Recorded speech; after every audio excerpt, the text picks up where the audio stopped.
So, David is one of those characters who's very prominent.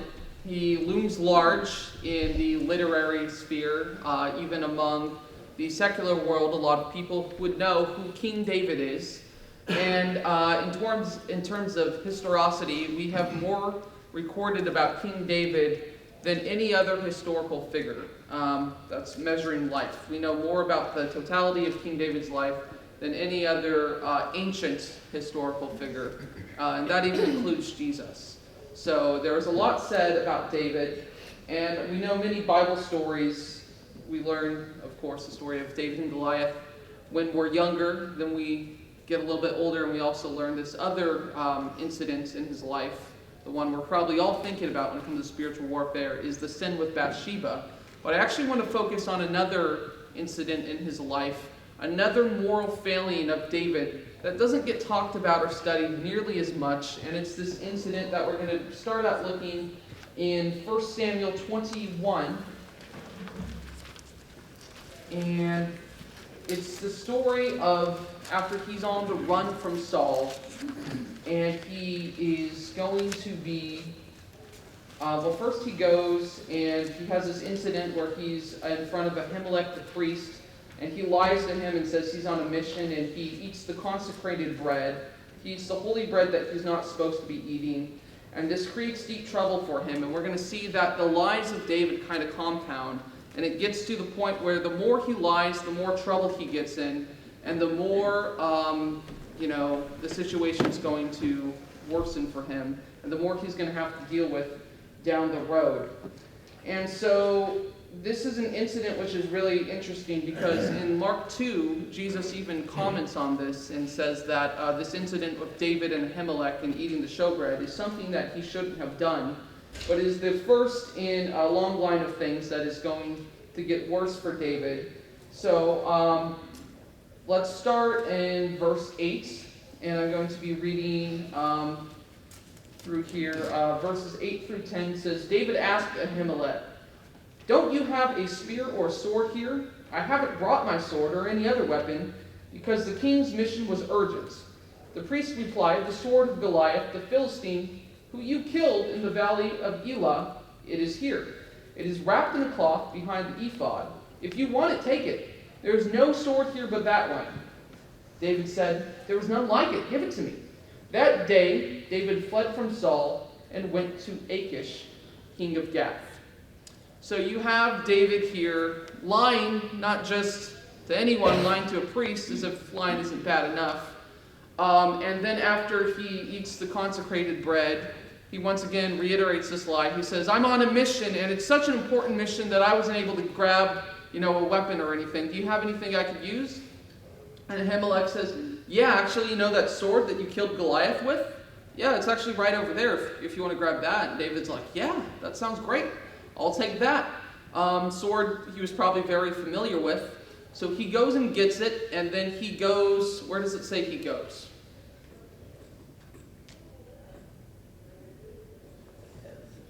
He goes to a city called Gath.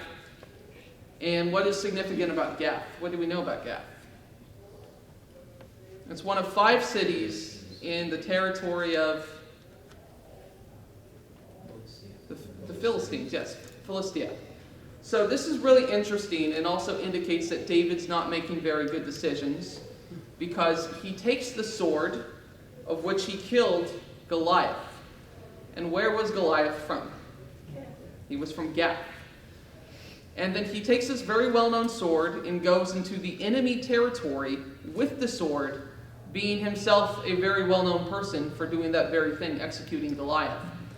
And this is almost a reversal of the story of David and Goliath, because in that story you have Goliath coming from Gath, standing at the doorstep of Israel and shouting, jeers, taunting, hurling things at them. And then David musters up bravery, goes and defeats Goliath. What we're going to see is kind of the opposite, is that now he is going into Gath, and he's going there, but he's not doing it in bravery. He's doing it in fear. He's on the run. And it's almost this reversal to kind of show us that David is moving in the wrong direction. He's older now, but he's not going the right way. So let's look, moving on from that, we just read 8 through 10. So this is verses 11 through 12. It says, now, so he's there now. He's in front of Achish, king of Gath, this Philistine city. It says, but the servants of Achish said to him, isn't this David, the king of the land? Isn't he the one they sing about in their dances? Saul has slain his thousands, and David his tens of thousands. David took these words to heart and was very much afraid of Achish, king of Gath. Because you remember that song, you remember the way that he gained this popularity was that he won this great victory for Israel. And this whole reason he's on the run is because this newfound fame and this popularity has incensed him, or has incensed Saul against him. That's part of it. We'll talk a little bit more about what goes into that. But they have this song that they sing where they say, yeah, sure, Saul's killed thousands of people, but David at this point has killed tens of thousands of people. And that's something that he would have been known for. So this idea that he can just go into this enemy city and hang out here without, with the sword that he did this thing is just kind of bewildering that he thinks he would get away with this. This has to be some sort of, arrogance on his part, or perhaps he thinks we're going to see, he seems to think he's more clever than he is, or he's too clever for his own good. Any thoughts on maybe the mindset of David, or what he was thinking, or anything that might have led him to this point? It's kind of interesting, even though he seems to be deceptive with the high priest, Jesus uses him as an example, and he's justified in having done that. To a certain extent, in what way would you say he's justified? He didn't sin. That's Jesus' point, that he didn't sin, even though he ate the showbread. Are you referring to, the account in Mark? No, sorry. You're talking about later on when Jesus goes back to the count? Okay. No, I kind of understand what you're saying. But in this specific instance, I'm trying to think of how to say it. So when David later writes Psalm 34, I think we kind of see the repentant heart of David is that he is apologizing for the fact that he denies God and does not act in the way that he should have. Is kind of referring to this incident here. I'm sorry, I'm kind of missing your point. I'm just saying, in view of the fact that he's deceptive here, Jesus uses him as an example in his teaching that David was justified in eating the showbread. Okay. Any other thoughts on the actions of David at this point? Were you planning on going to those New Testament passages later on? No. I was just referencing it as something that does occur later on. Well, let me just go ahead and comment. All of the synoptists record this event. Matthew chapter 12, Mark chapter 2, and Luke chapter 6, I believe, all record this event. And Jesus sets up an equivalency between David and the way he acted and himself with his disciples, the way that they acted when they went through the fields and plucked grain on the Sabbath. Yes.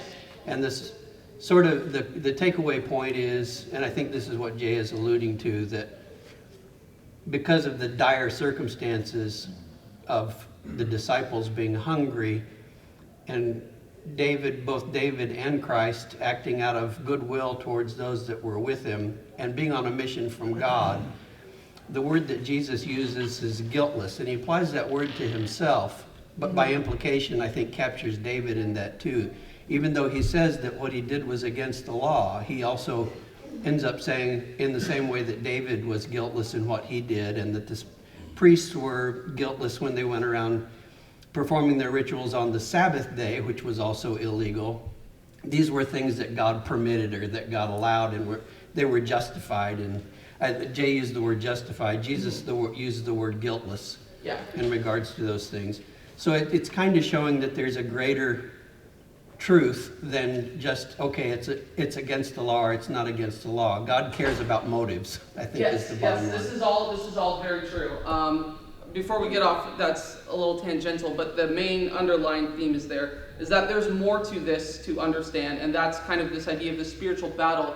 Is if you look at just one instance in David's life, you could say, oh, well, he shouldn't have done this, or he lost at this specific moment. But when we go back and look at kind of what led up to this, which is what we're going to do, we kind of see a bigger picture.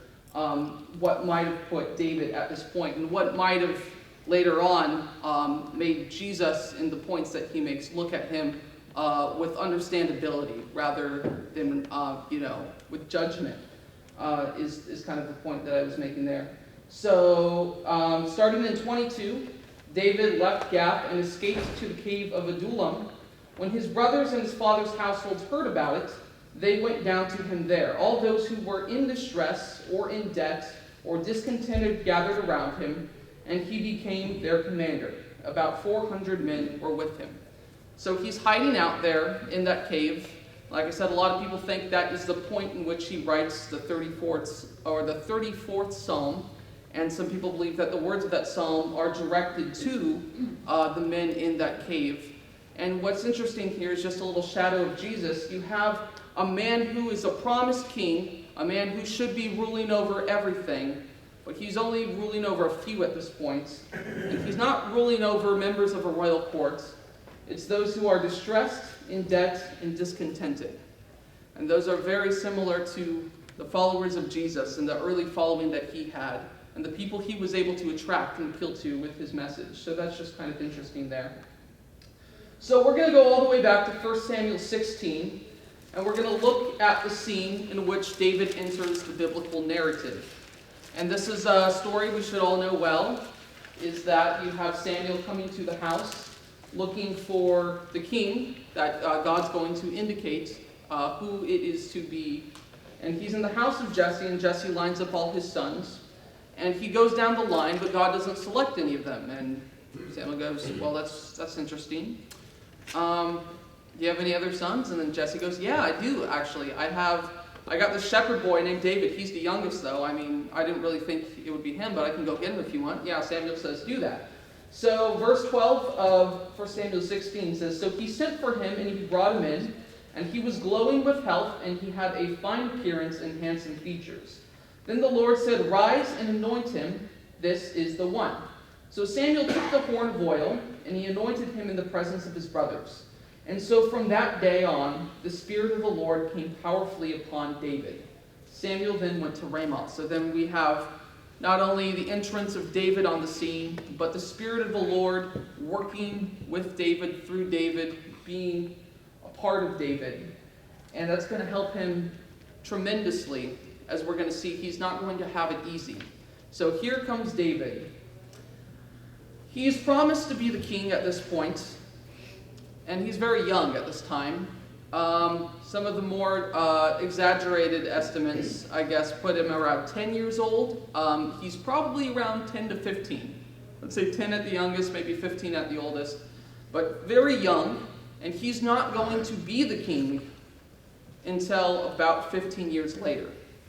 So that's the totality of his life up to that point, is that he's going to have to wait for this promise to come to fruition. That's an aspect of David's spiritual battle that sometimes doesn't get talked about as much. But there's a tremendous amount of patience required by David as he waits to be placed. And even in this cave, these years later, he is still waiting. So we have David, and then we're going to skip ahead a little bit down to verse 17. This is later on when David, after defeating Goliath, is now taking on several jobs. Not only is he still working for his father Jesse, but he also has a side job. He plays the lyre for Saul, and we know that Saul is distressed by this demon that's bothering him. It's making him depressed, it's making him erratic, but there's something that seems to be helping him, and it's music. And specifically, David is playing this music that helps him. So this is verse 17. It says, so Saul said to his attendants, find someone who plays well and bring him to me. One of the servants answered, I have seen a son of Jesse of Bethlehem who knows how to play the lyre. He is a brave man and a warrior. He speaks well and is a fine man, and the Lord is with him. And Saul sent messengers to Jesse and said, send me your son David, who is with the sheep. Verse 20. So Jesse took a donkey loaded with bread, a skin of wine, and a young goat, and sent them with his son David to Saul. David came to Saul and entered his service. Saul liked him very much, and David became one of his armor bearers.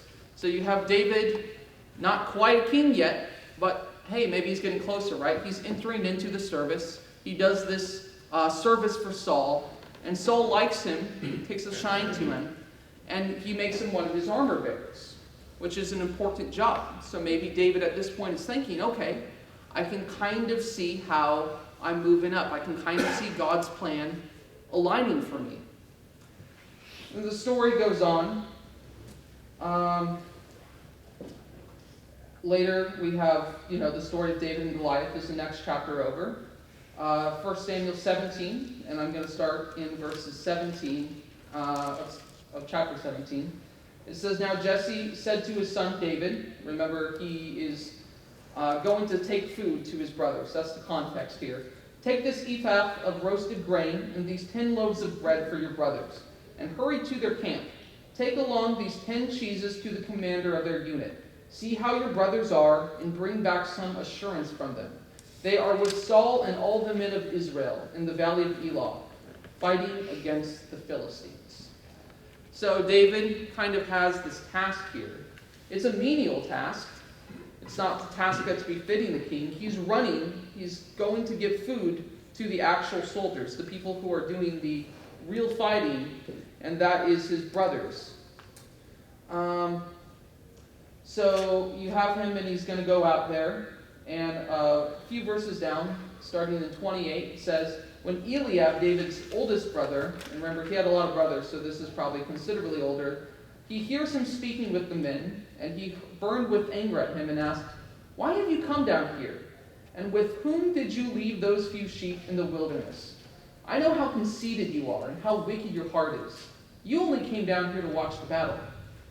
29, David's reply says, now what have I done? Can I even speak? So you have jealousy here. You have something that was probably planted in that house of Jesse's when he brings David in, and he's the one selected out of all of the others.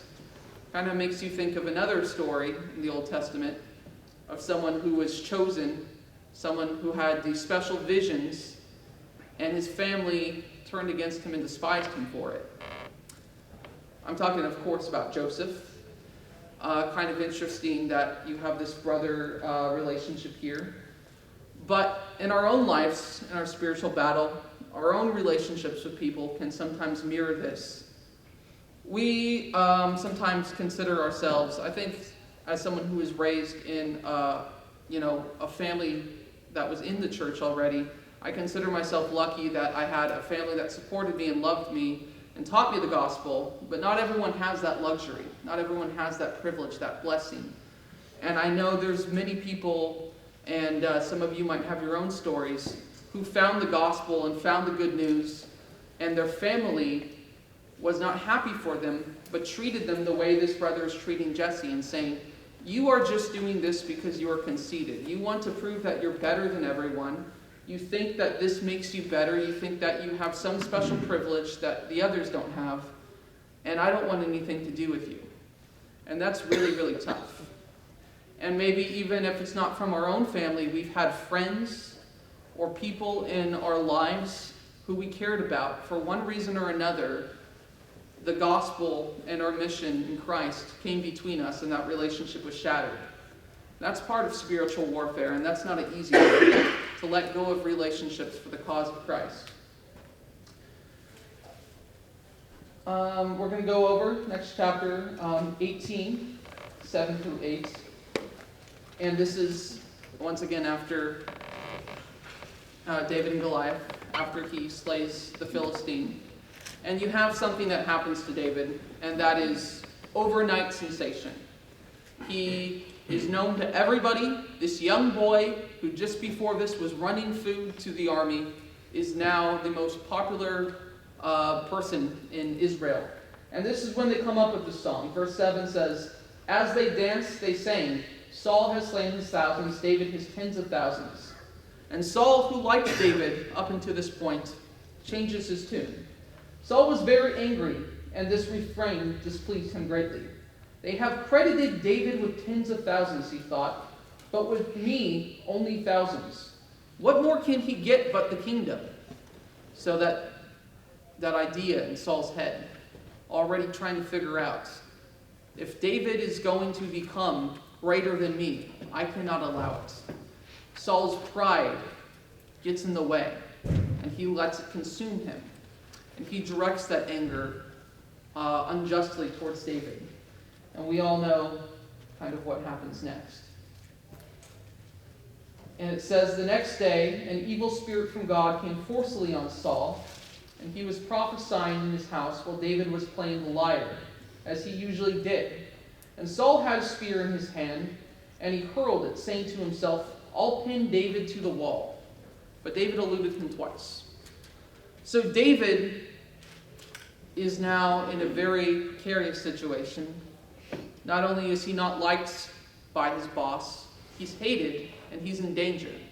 I've had some pretty tough jobs. I've been in what we might consider hostile work environments. I know some of you, if you've been in the job market long enough, you've known, situations, environments that are less than what we would call sociable or friendly.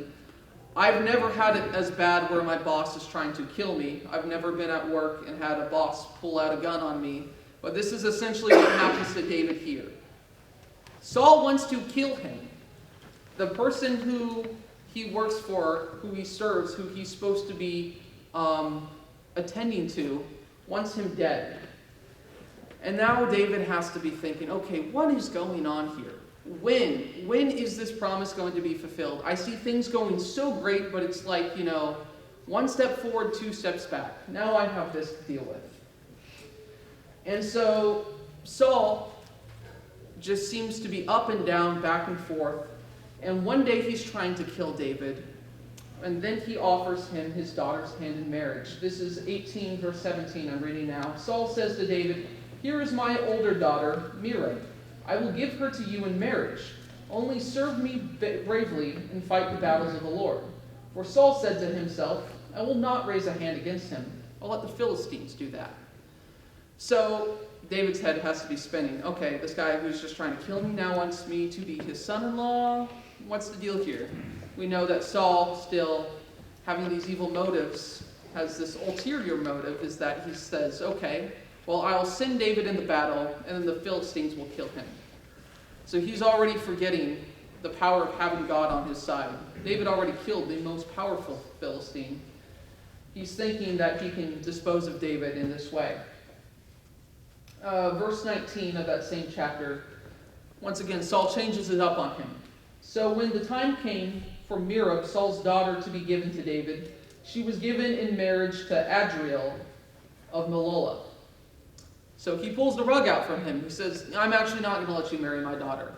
At least not that one." Chapter 19, starting in verse 11, one chapter over, says, "Saul sent men to David's house to watch it and to kill him in the morning."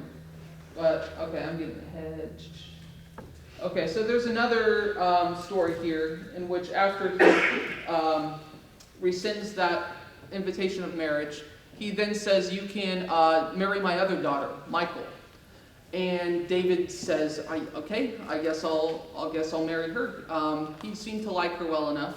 So they get married instead, but there is a dowry that Saul requires. Does anyone remember what this dowry that Saul wants from David is?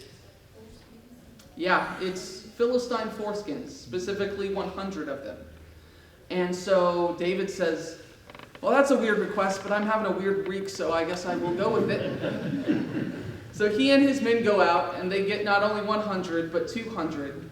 And they bring it back, so they double the order. And then it says that Saul was even more afraid of David at this point. Now he's even more scared of him. And it says that this is the point in which his hatred solidifies. And it says from that day forward, Saul was an enemy of David. There's nothing he can do at this point. Saul has made up his mind to hate David. I've been going through this, yeah. Any comments or questions at this point? I was noticing back in 17, Mm-hmm. well, 18 it is. You read these two verses, and I just think it's worth emphasizing when we get to it.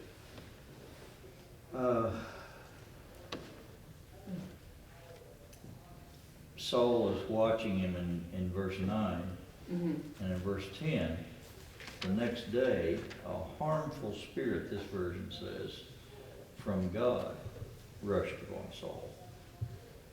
There's two or three, and I don't remember where they are, but there's two or three statements like this in Samuel, where an evil spirit from God sends an evil spirit on Saul. And then down in verse 14, David had success in all his takings, for the Lord was with him. You pointed that out, but even though this evil spirit is sent by God upon Saul, he's still protecting David. That's a great point, yeah. Any other comments? Well, I was thinking in contrast to that, also in chapter 16, the significant verse where, it's verse 13, and the Spirit of the Lord rushed upon David from that day forward. So this is where you have this significant spiritual battle going on. The Spirit of the Lord is on David and remains on him, but then God sends a harmful spirit upon Saul. And I don't remember where it is, but in Samuel as well, there's a mention that the spirit departs from Saul as well. Is that David gains a spirit, and a spirit leaves Saul as well. Any other comments? Okay, we're going to start moving through this because I don't have as much time as I'd like. So then you have the story in chapter 19 of Michal and David attempting to settle down, but Saul has decided, I'm going to kill David. He doesn't even get to enjoy married life for that long. His wife sends him through the window to flee and escape, but he has a best friend. We all know the comfort that can come from having a best friend. And Jonathan says, I'm going to find out if Saul's really mad at you. If he is, they devise this thing where he's going to shoot arrows and have the boy send for them. If he says go farther, that means you got to get out of here. If he says come closer, that means you're safe. It was not a good verdict. David had to stay away. And so you have this heartbreaking, heart-wrenching departure, this farewell that David has to say goodbye, not only to his wife, not only to his home, but to his best friend. What makes matters worse is that his best friend was Jonathan, the son of Saul. So all of this is coloring in and setting the context for the actions that David does. The attitude, the heart of David at this point is he's destitute and he's broken. And he's so sad. And then you have this story where he's in front of Achish. And they say, this is David. This is the guy who killed the Philistine. And in fear for his life, he acts like a crazy person. He acts like a madman, it says. He drools and it runs down his beard. He begins writing on the walls. And some people think that this might be something that he learned from watching Saul. Perhaps this is behavior that Saul himself engaged in. He says, I'm going to act like a crazy person, I'll act like Saul. And he gets himself out of this situation. Achish comes in and says, don't I have enough madmen? You got to bring me more. You have more on my plate to deal with. So he sends him out, and David wins his own life, but at the cost of denying God, at the cost of cowardice. And when he's in this cave reflecting, and I wanted to read Psalm 34, part of it. It starts out at the beginning. It says, I will bless the Lord at all times. His praise shall continually be in my mouth. My soul makes its boast in the Lord. Let the humble hear and be glad. David at this point saying, I will not deny God. I will have his name on my mouth at all times. And this beautiful psalm that goes on is quoted by someone else in the New Testament, and that's quoted in the book of 1 Peter. And 1 Peter 3, starting in verse 10, reads, "For whoever would love life and see good days must keep their tongue from evil and their lips from deceitful speech. They must turn from evil and do good. They must seek peace and pursue it. For the eyes of the Lord are on the righteous, and his ears are attentive to their prayer. But the face of the Lord is against those who do evil." And that's an exact quotation from this psalm. And what Peter is saying is that I have found what David said to be true because I did the same thing that David did. And what was that failure of Peter? What was that spiritual battle that he lost in that moment? What was Peter told that he was going to do that he denied doing and later ended up, of course, falling to? He denied Christ 3 times. He denied Christ. That's a pretty big deal, right? Just as David denied God by playing the madman, Peter himself denied Christ to save his own life. And he felt terrible about it. He wept bitterly. And Peter later in his life says that I've learned from David, the words of David are just as true when he said them as they are for me now. And you think about David, like I said, these men come to him, and he has people, not that many, just 400, but people to listen to him. And he says, "For whoever would love life and see good days." Who wants to do that? I think everybody would agree that's a good thing to do, right? That's something we would like to have. "They must keep their tongue from evil and their lips from deceitful speech. They must turn from evil and do good. They must seek peace and pursue it." Pretty easy, right? Pretty easy in command, much more difficult in implementation. But really, that is it. That is what it takes to be a soldier, a spiritual soldier, and win spiritual battles. And what later, Psalm 56:11, another Psalm of David, he says, "In God I trust and I am not afraid. What can man do to me?" And then 1 Peter 3:13 reiterates that. He says, "Who is going to harm you if you are eager to do good?" Right? What a question, right? Who is going to harm me if I do good? How am I going to be afraid if I'm seeking to do good? Because there's different levels of answers, right? On the one level, you can point, right? David, in the presence of Achish, he can say, he's going to harm me. This guy can kill me. Or David in the presence of Saul. This guy, he wants to kill me. He very well could if I let him. And then Peter, of course, by the Romans outside the courts, denying Christ. They're saying, hey, you're with him, right? If he says, yeah, that's Jesus, I'm one of his loyal followers, what can they do? Well, they can crucify him. History tells us they did crucify him. But as we Christians who believe in a resurrection, Christians who believe that this life is not the end, but that the end of this life is actually the beginning of a much more important, momentous, true life, then it is true.